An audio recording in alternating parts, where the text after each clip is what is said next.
Kerja hotel di Langkawi, sewakan 3 kereta guna sistem GoGreenmatic.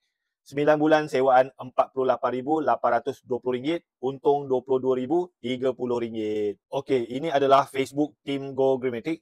Nama Facebook dia Langkawi Car Rental ZNZ Drive by GoGreenmatic. Langkawi Car Rental ZNZ Drive by GoGreenmatic ni, dia ada 3 kereta. So dia ada Beza 2024 sendiri punya.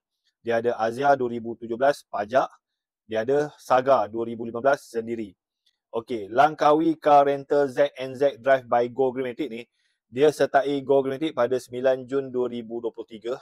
Dia ni kerja hotel di Langkawi, mula dengan Saga 2015. Okey, ini adalah rekod sewaan dan untung kasar beliau pada tahun 2025. Januari sewaan dia 7,540. Untung dia 2,360. Februari sewaan dia 5,940. Untung dia 2,860.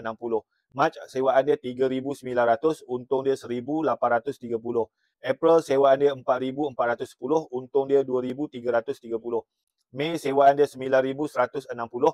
Untung dia 4,170. Jun sewaan dia 3,020. Untung dia 1,470.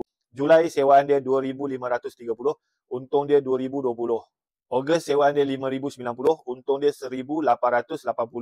September sewaan dia 7,230, untung dia 3,110.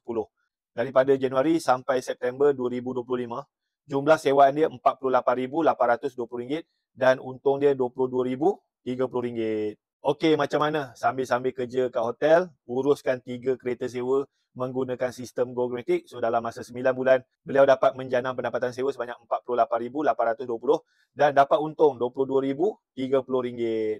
Bagi sesetengah orang, pendapatan ni mungkin tak banyak. Tapi kalau RM22,000 ni, kita bahagi dengan 9 bulan, purata sebulan dia dapat RM2,400.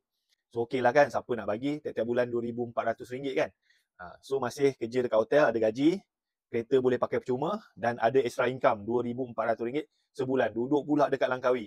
Alright. So dekat sini ada tak sesiapa yang nak belajar, nak menambah pendapatan dalam bisnes kereta sewa bersama GoGreenmatic? Alright, untuk sertai GoGreenmatic, kita kenakan yuran pendaftaran RM300 setahun. So kita bagi group support, training, sistem laman web, template dokumen sewa, bahan-bahan pemasaran, sistem untuk tapis pelanggan. Dan kalau you perlukan kereta ataupun motor, GoGreenmatic pun kita boleh bagi kereta ataupun motor dalam bentuk pajakan.